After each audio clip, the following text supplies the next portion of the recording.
নমস্কার। আপনারা আসলে ইউটিউব দিয়ে আপনার সঙ্গে সঙ্গে আপনারা যদি যা বলছে তা ধরে নিন অক্ষরে অক্ষরে সব নয়। ওনারা জেনারেল বলছে সারা পৃথিবীতে যত রাশি আছে সবার এক একটা রাশি আপনি বিশ্বাস করতে পারবেন। এক একটা রাশি হয়তো 10 কোটি লোক আছে, প্রত্যেক রাশির অন্তত 10 বা 15 কোটি করে লোক আছে। সে মেষ রাশির 15 কোটি হবে, বৃষ রাশি 15 কোটি হবে। তারপরে কি আপনি 15 কোটির মধ্যে সেটা হবে? আপনার কোনটা সেটা আমরা জানতে হবে। আপনার সেটা জানতে গেলে আপনার নিজস্ব চন্দ্র রাশিও জানতে হবে। চন্দ্র রাশিটা না জানলে আপনি কি বুঝবেন? আপনি 15 কোটির মধ্যে আপনি নিজের নাম ঢুকিয়ে দিলে সেগুলো হবে? তাহলে তো হবে না।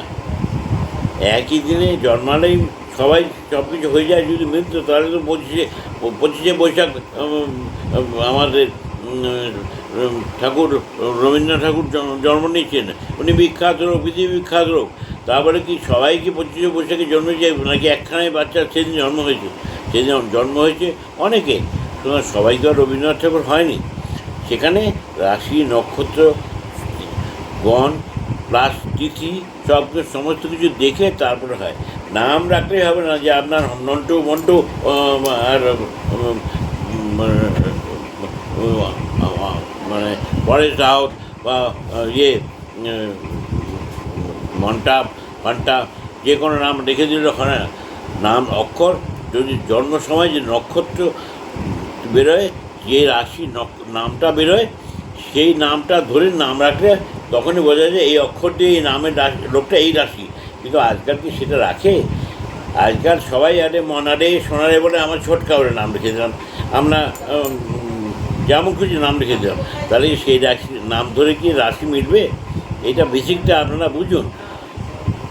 এভাবে বোকা বললে হবে না। বোকা বললে কোনো লাভ নেই। তার থেকে এক কাজ করুন, আপনাদের যেটা বলছি সেটা হচ্ছে আপনারা বেসিকটা জানুন। আমাদের 12খানা রাশি আছে, প্রত্যেকের জন্যই একটা করে রাশি আছে, নিশ্চয়ই আছে। সে মানুক না মানুক বা বিশ্বাস করুক না বলুক, যে জন্মেছে তার মরিতেই হবে। তেমন যে জন্মেছে তার রাশি নক্ষত্র আছে। একটা গাছপালারও রাশি নক্ষত্র হয়, আমরা দেখি না। একটা পশু পাখিরও রাশি নক্ষত্র হয়, আমরা দেখি না।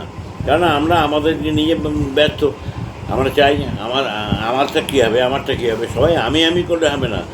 অহং ব্রহ্মাস্মি একটা কথা মনে রাখবেন, অহং ব্রহ্মাস্মি। আমরা সবাই ব্রহ্মার সৃষ্টি। আমাদের পালনকর্তা হচ্ছে বিষ্ণুদেব, স্বয়ং বিষ্ণু। আর আমাদের সমস্ত কিছু মানে যখন পাপের শেষ সীমানা চলে আসে, তখন পাপীদের মহাদেব ধ্বংস করতে আসে। এই জন্য ব্রহ্মা বিষ্ণু সব কিছুর ওপরে মহাদেব। কেন মহাদেব বলা হচ্ছে? মহাদেব হচ্ছেন দেবাদিদেব মহাদেব, সমস্ত দেবতাদের গুরু। সেই জন্য দেবাদিদেব মহাদেব বলা হয়। কিন্তু আশ্চর্য হয়েছে, অন্যদের মধ্যে একটা এমন আছে যে মহাদেব বিষ্ণুকে প্রভু বলে, বিষ্ণু মহাদেবকে প্রভু বলে, ব্রহ্মাকে প্রভু বলে, ব্রহ্মা আবার ওদের প্রভু বলে। ওদের সম্মোশন খুব ভালো। আমি তো দেখছি আমার ছোটোবেলায় আমার বাবারা সব ভাই, সে ছোটো হোক বড় হোক, সবাইকে আপনি করে রাখতেন। এখন সেই সংস্কৃতি নেই। তাহলেও আপনাকে বলে রাখছি যে এখন বেসিকটা বুঝুন, যে আপনাদের যদি জ্যোতিষী নিয়ে আগ্রহ আছে, জ্যোতিষী নিয়ে যদি আপনাদের মনে হয়, জ্যোতিষী একটা মানে সায়েন্স, অকাল্ট সায়েন্স। এটার মধ্যে সব কিছু মানে নিশ্চিত করে বলা যায় একটা মানুষের ভবিষ্যৎ, ভূত ভবিষ্যৎ সব কিছু নিশ্চিত করে বলা যায়। নিজে আপনি বুঝে নিতে পারবেন যে আপনার এইটা হতে যাচ্ছে। আর এক একটা রাশি একরকমই হয়। সেই জন্য আপনি দেখতে থাকুন। দেখুন, আমি তো এই ইউটিউব করতে আমি চাইনি, কারণ আমি কামাখ্যার লোক। আমি এখানে এখন করছি, কিন্তু আমি অনেকের চাপে পড়ে বললাম ঠিক আছে, মানুষকে সত্যিটা বোঝাই, মানুষের ভ্রমের মধ্যে না থাকে। মানুষ সবাই ইউটিউব করে সঙ্গে দেখতে পাচ্ছে যে আমাদের কী বলছে রাশিদের কি। তারপরে যখন মিলছে না, তখন দৌড় জ্যোতিষী যে মানে না। কারণ আপনারা মানবেন কী করে? মানবেন আপনাদের বিশ্বাস পেতে গেলে তো আপনি আসলটা আপনি যদি নকল নিয়ে বুঝতে থাকেন, আপনি যদি হাতে একটা চকচকে মানে জিনিস দেখে বলেন শোন না, তাহলে হবে না, না। তবে আপনি বাস্তবটা দেখুন, বাস্তবটা আপনাকে বুঝতে হবে। এটা একটা মানে মানে প্রমাণ করা, এটা সায়েন্স, অকার সায়েন্স। সেই জন্য বললাম যে আপনারা একটা বুঝুন যে কী কী করা যায়। ধরুন এই এখন বর্তমান সময় যেটা হচ্ছে, মানে সেটা নিয়ে আমি বলছি। আজকের দিনে যেটা হচ্ছে, আজকের দিনে মেষ রাশি, তার পরের ঘরটা হচ্ছে বৃষ রাশি। আমাদের গুরুদেব দেবগুরু বৃহস্পতি বসে আছেন। তার পরেরটা হচ্ছে মিথুন রাশি, সেখানে মঙ্গলদেব বসে আছেন। মঙ্গলদেব হচ্ছে, আপনারা জানেন মঙ্গলদেব এত উগ্র কেন? কারণ হচ্ছে মঙ্গলদেব মহাদেবের যখন উগ্র রূপ যখন হয়েছিল, তখন মহাদেবের খাম পরে ইয়ের জন্ম হয়েছিল, ঘাম পরে সৃষ্টি হয়েছিল। যে যার হাতে যে পুত্র, সেই এত আগুন ওর চারিদিকে বেরোচ্ছিল, সে তখন তার মা তাকে নিয়ে মহাদেবের কাছে জিজ্ঞেস করলো, তোমার এই পুত্র এই পুত্রকে নিয়ে গেছে, মানে আমার এই পুত্র এত ইয়ে করো। তখন মহাদেব বলেন, ওটা আমার যখন রুদ্ররূপ ছিল, প্রচণ্ড রাগে আমি যখন মানে করছিলাম, তখন আমার ঘাম পড়ে গিয়ে ওর সৃষ্টি হয়েছে। তাই জন্য মাটির থেকে সৃষ্টি হয়েছে আমার পুত্র, তাই তুমি ভূমি, এই জন্য তোকে ওকে বলা হয় ভূমিপুত্র মঙ্গল। ও একটু রাগ হবে, আমার তেজের ঘামটা ওর মধ্যে ওর তেজ থাকবেই, সুতরাং ওকে আমার পুত্রও বলতে পারেন। সেই মঙ্গল অত্যাধিক তেজ আসবে, সূর্যের মতো ওর প্রচণ্ড তেজ থাকবে। এই জন্য এখানে কার্তিকে রয়েছে দেব সেনাপতি, নাহলে মঙ্গলকে দেব সেনাপতি করা সম্ভব হতো, কিন্তু সেখানে কার্তিকে বললো যে আমি দেব সেনাপতি, তুমি তাদের গ্রহদের সেনাপতি হয়ে যাও। তাই গ্রহদের সেনাপতি হয়ে গেল। ঠিক, কিন্তু তার যে নৈতিক ন্যাচারাল ক্যারেক্টার, সেটা হচ্ছে প্রচণ্ড উগ্র, অগ্নিকারক। সেই জন্য সে মঙ্গল যেখানে থাকে সেখানে অগ্নিকারক। আবার মঙ্গলেরও কারক, মঙ্গলের জন্যই বিবাহ হয়, মঙ্গলের জন্য বিবাহ ভাঙে। মঙ্গল মানে আমরা মঙ্গল মানে মঙ্গল। সুতরাং আপনারা মঙ্গলকে ভাববেন না যে ভূমিপুত্র মঙ্গল, না, তাকে প্রণাম করুন, কোনো ইয়ে নেই। আবার সে মঙ্গল এখন মিথুন রাশিতে বসে আছে, আবার বক্রতা কেটে গেছে। আর বৃহস্পতিও বৃষ রাশিতে বসে আছে, তার বক্রতা কেটে গেছে। এইবার চলে আসুন নিচের দিকে, অন্য ইয়েতে কেতু এখন বসে আছে কন্যা রাশিতে। কেতু কন্যা রাশিতে বসে আছে, কারণ কেতু এখন কন্যা রাশিতে বসে আছে। আর 2-1 মাস আছে, তারপরে ও সিংহ রাশিতে। ওরা উল্টো চলে, ওরা তো অ্যাকচুয়ালি গ্রহ নয়, ছায়াগ্রহ। ওদেরকে ছায়াগ্রহ, সেটা অনেক কাহিনী বলতে হবে, সেটা বলবো, কিন্তু পরে বলবো। কেতু এখন কন্যা রাশিতে বসে আছে। তারপরে আপনি যান তুলাতে এখন কোনো ইয়ে নেই, মানে ইয়ের। তারপরে ধনু, তারপরে বৃশ্চিক, তারপরে ধনু। দেখুন প্রত্যেকটা ইয়ে গ্রহের মানে সূর্য আর চন্দ্র ছাড়া প্রত্যেকের 2টো করে ঘর দেওয়া হয়েছে। যেমন প্রথম ঘরটা হচ্ছে মেষ রাশির মঙ্গলের ঘর। মেষ রাশির অধিপতি গ্রহ মঙ্গল, তার 2টো ঘর দেওয়া হয়েছে, মেষ আর বৃশ্চিক। মানে বৃশ্চিকের অধিপতিও মঙ্গল। আর বৃষ রাশির অধিপতি হচ্ছে শুক্রের আরেকটা ঘর আছে, সেটা হচ্ছে তুলার অধিপতিও শুক্র। আবার মিথুনের অধিপতি যে, সে হচ্ছে বুধেরও 2টো ঘর। বুধের হচ্ছে মিথুন, আবার আপনার বুধের আরেকটা ঘর হচ্ছে কন্যা। আবার কী বলে, বৃহস্পতির 2টো ঘর। বৃহস্পতির একটা ঘর হচ্ছে আপনার ধনু রাশি, আর একটা ঘর হচ্ছে মীন রাশি, বৃহস্পতির ঘর। আর শুক্রের 2টো রাশি, যেমন বৃষ রাশি শুক্রের ঘর। আবার আপনি দেখুন তুলা রাশি শুক্রের ঘর। আবার শনিকেও দুটো ঘর দেওয়া হয়েছে, একটা হচ্ছে মকর, একটা হচ্ছে কুম্ভ।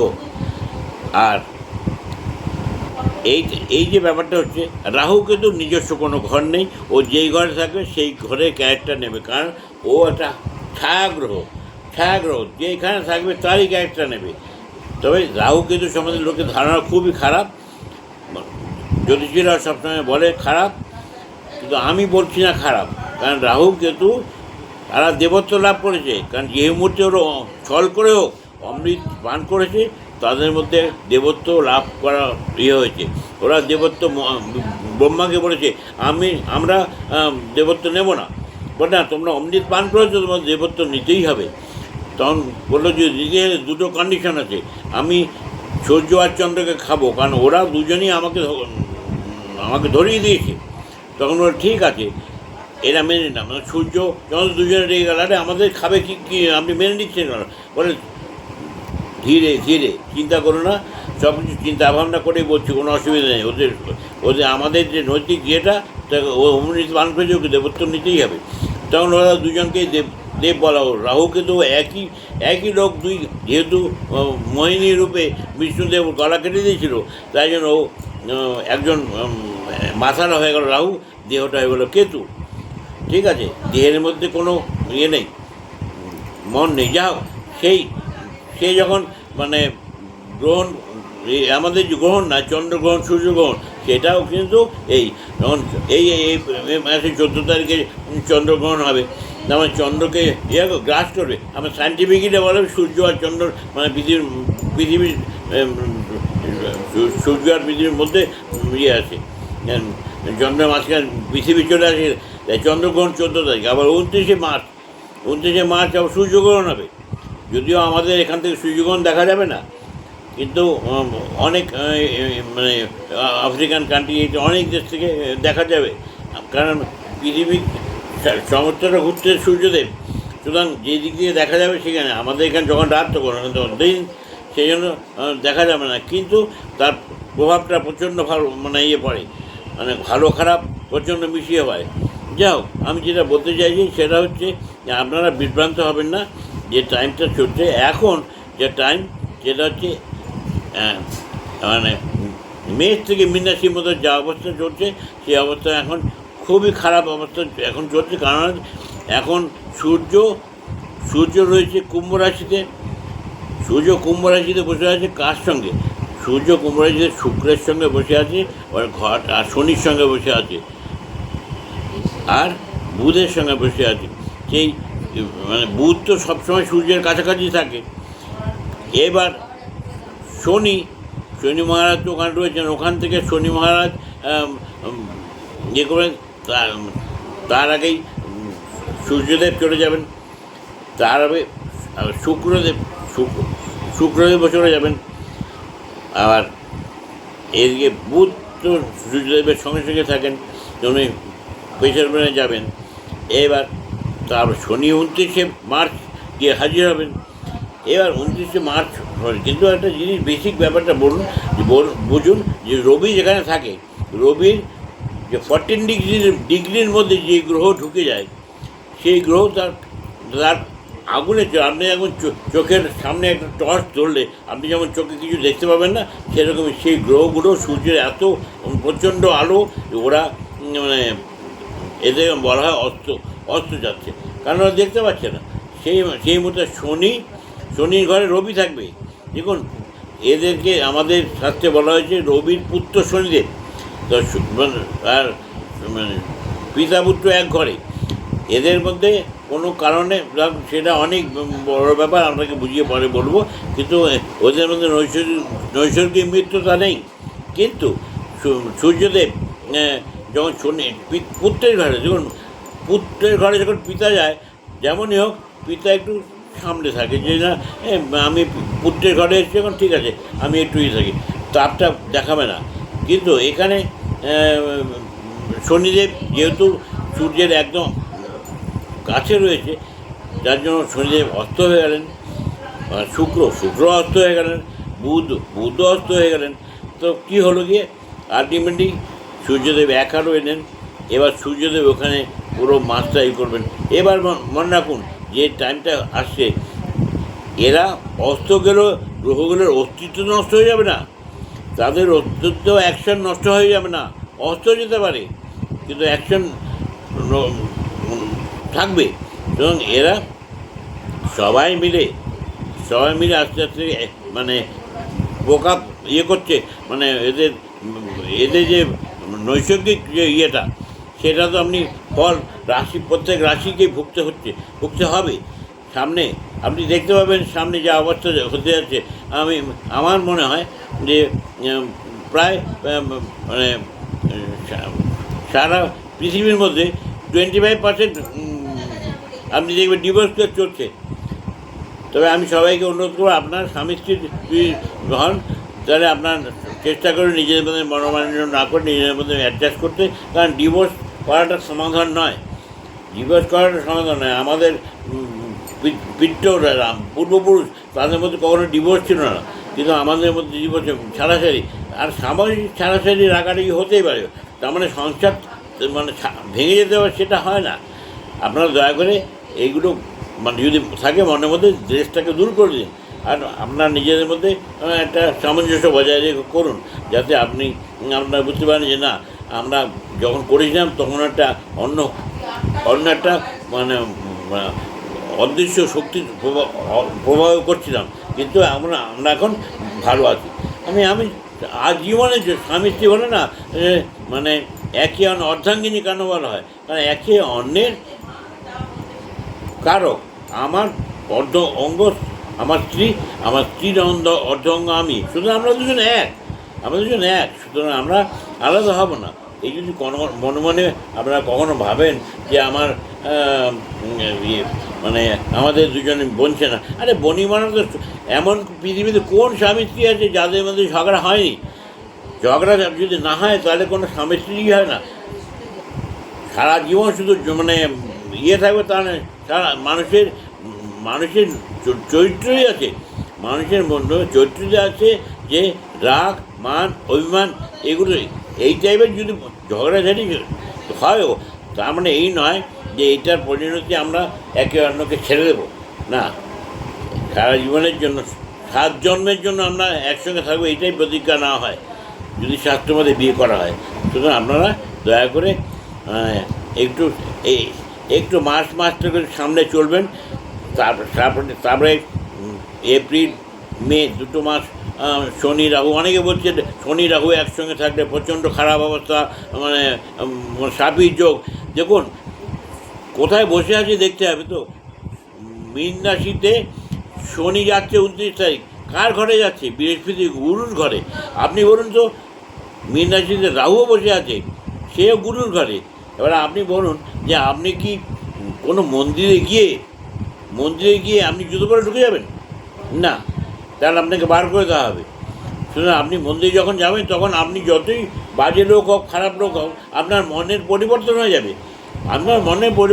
এটা মন্দির এত পবিত্র স্থান, যেখানে যে রাহু, সেও তার যত ছায়াগ্রহ, সে যেখানে যাবে যার ঘরে যাবে তার চরিত্র নেবে। হ্যাঁ, রাহু আর রবি, গুরু যদি একসঙ্গে থাকে তাহলে একটা গুরুচণ্ডার যোগ বলা হয়, মানে একজন গুরু একজন চণ্ডার, দুজনে একসঙ্গে থাকলে যা হয়। গুরু ধ্যান করছে, তার পাশে বসে একজন ধরুন একটা মানে মৎস্য ভক্ষণ করছে, মাংস ভক্ষণ করছে, মানে ঘরে গুরুর কনসেন্ট্রেশন নষ্ট হবে। কারণ আমার তো আমি শুদ্ধভাবে করছি, আমার অশুদ্ধভাবে করছি, সেটা গুরুচণ্ডার যোগ বলা হয়। তাহলেই নয়, কিন্তু বৃহস্পতির ঘরে যখন রবি এসছে, তখন বৃহস্পতির ঘরে যখন রাহু এসছে, তখন রাহু বৃহস্পতির মতো ধার্মিক হয়ে গেল। আর শনি তো মানে বৃহস্পতির অতিমিত্র, তা মীন রাশিতে শনি যাচ্ছে 29 মার্চ বৃহস্পতির ঘরে। সে বৃহস্পতির মানে পরম মিত্র। আবার রাহু বৃহস্পতির ঘরে বৃহস্পতির মতোই চরিত্র নিয়েছে। এবার ওখানে আবার সূর্যও যাবে, সূর্য বৃহস্পতির মিত্র, কারণ সবাই তো দেবগুরু মানে দেবতাদের গুরু, সুতরাং সবাই মানবে, সূর্যদেবও মানবে। আমার গুরুর ঘরে যাচ্ছি, পরে গুরু আর রবি দুজনেই মিত্র, তাই না? তারপরে শুক্রও কিন্তু দেবগুরু হতে ছিল, কিন্তু শুধু দেবগুরু হতে পারেনি বলে রাক্ষসগুরু হয়ে গেছে, রাক্ষসগুরু হয়ে গেছে। তার মানে কি, কিন্তু সে তো মানে রাক্ষস নয়, রাক্ষসদের গুরু, কিন্তু সে বিশাল পণ্ডিত, সে বিশাল পণ্ডিত লোক, সেও আসছে ওখানে। কিন্তু রবির যেটা রবির ক্যারেক্টারে যেটা আছে, রবির আগুনটা এমন যে যাতে হয়ে যায়, মানে সমস্ত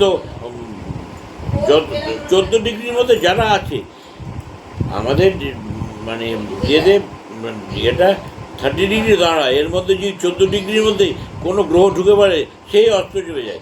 কারণ আমরা অস্ত যাই মানে গ্রহটা চলে গেল তা নয়, আমরা দেখতে পাচ্ছি না, কারণ তার প্রভাবটা। আপনি যদি একটা বিশাল আলোর সামনে একটা টর্চ জানান, টর্চটাকে কোনো ভ্যালু লাগবে না আপনার কাছে, মনে হবে টর্চটা জ্বলছে। কারণ টর্চ জ্বালো কী দেখবেন আপনি, আপনার বড় একটা মানে ফ্লাড লাইট জ্বলছে, তার সাথে টর্চের ভ্যালু নেই। যেমন সূর্যের এত তাপ, তার সামনে কোনো গ্রহের ইয়েটা দেখা যাবে না, তার মানে গ্রহটা নেই না, আপনার টর্চটা হাত থেকে নেই হয়ে গেল না।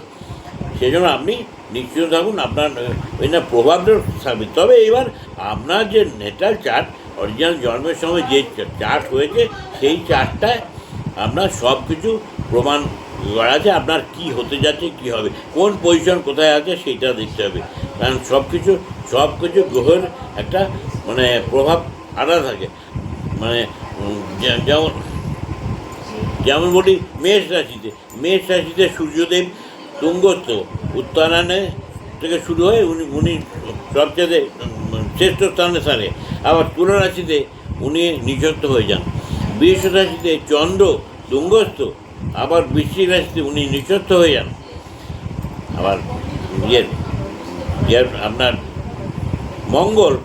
মঙ্গল আপনার কর্কট রাশিতে নিযুক্ত হয়ে যান, কিন্তু মঙ্গল আবার মানে মকর রাশিতে তুঙ্গ হয়ে যান। মকর রাশি ঘরটা হচ্ছে শনি ঘর, আমি আসছি পরে। এবার সেরকমই বুধ হচ্ছে আপনার আপনার কন্যা রাশিতে তুঙ্গ হয়ে যান, আবার মীন রাশিতে নিচস্থ হয়ে যান। আবার মজা আছে এমন, মানে শনি যেমন মানে তুলা রাশিতে তুঙ্গ হয়ে যান, আবার মেষ রাশিতে সূর্যের ঘর, যেটা সূর্যের মঙ্গলের ঘর, সূর্যের তুঙ্গ ঘর, সেখানে নিচস্থ হয়ে যান। সব কিছুর একটা আছে। শুক্রদেবও আবার মানে কন্যা রাশিতে নিচস্থ, মীন রাশিতে তুঙ্গ হয়ে যান। সেই ক্ষেত্রে এখন একটা ঘরের একটা করে বলা হয়, যদি কোনো তুঙ্গ গ্রহের সঙ্গে কোনো নিচস্থ গ্রহ হয় বসে, তাহলে যে তুঙ্গ গ্রহের প্রভাবে নিচস্থ গ্রহে নিজভঙ্গ হয়ে যায়। সেটা ভাবতে হবে যে এইটা হচ্ছে কারণ তার প্রভাবটা। সেই জন্য আপনারা যে দিকটা প্রকৃতভাবে আপনাদের আলাদা করে যদি নেটাল চার্ট দেখা যায়, আপনাদের সমস্ত কিছু বোঝা যাবে। যেমন রোগ, ঋণ, রিপু, কার্য, ভবিষ্যৎ, বা মানে আপনার কর্ম, সমস্ত কিছু বোঝা যায়। এই অকার সায়েন্স এত বড় একটা সাবজেক্ট, যে যার মধ্যে এটাকে নাসাও মেনে নিয়েছি। তা আপনি আর আমি কে? অনেক মানবে না, ঠিক আছে, আমার যা হচ্ছে যা হবে ঠিক আছে। তারপরে কী হয়েছে? এই দুর্গা ঠাকুরকে বিসর্জন দিয়ে দিল, ঠিক আছে, মানে দুর্গা ঠাকুর চলে গেল না? আপনি মানেন না দুর্গা ঠাকুর, মা দুর্গা উপরে রয়েছেন, মা দুর্গা আছেন, সবসময় আছেন, বিভিন্ন রূপে আসছেন। তা আপনি ভাবলেন বিসর্জন দিয়ে দেন মানে দুর্গা ঠাকুর শেষ, হ্যাঁ, আবার 1 বছর পরে আসবেন, মানে ভগবানের জন্য। দেখুন, ঈশ্বর ভগবান বলে দিন, আপনি যে ভূতকে বিশ্বাস করেন, ভগবানকে বিশ্বাস করতে হবে। যদি পয়সার এই পুত থাকে তো ওই পুত থাকবে। সুতরাং সব কিছু জীবনে সম্ভব। নাহলে একটা মানুষের জীবনে ভালো খারাপ কিছু আসতো না। প্রত্যেকের মানুষের জীবনে সবার একদিন যায় না, সবাই ভালো থাকে কখনো, খারাপ থাকে কখনো। এইটা হচ্ছে প্রকৃতির নিয়ম। কখনো দিন হচ্ছে, কখনো রাত হচ্ছে। রাত হওয়া মানে আপনি ভাববেন না যে আমার সব অন্ধকার হয়ে গেল, আমার সব সময় অন্ধকার হয়ে গেল, না, এটা নয়। আপনি বুঝবেন রাত হয়েছে মানে হচ্ছে অবশ্যই আমার সামনে আলো আসছে, আমার দিন ভালো আসছে। তেমনই আমি গো টু আইসল্যান্ড, আপনি আইসল্যান্ডে যাবেন, আপনি দেখবেন 6 মাস যাবৎ দিন, তার মানে আপনি ভাবেন যে সূর্য আর আমার এখানে সব ভালো, কিন্তু ওখানে লোক কত কষ্টে রয়েছে জানেন, এত ঠান্ডায়। ওনারা মানে নিজেদের বাঁচাবে কী করে, ওরা পশু পাখিকে বাঁচাতে পারে না, ওদের ঘোড়াগুলোকেও বাঁচাতে পারে না, এমন অবস্থা।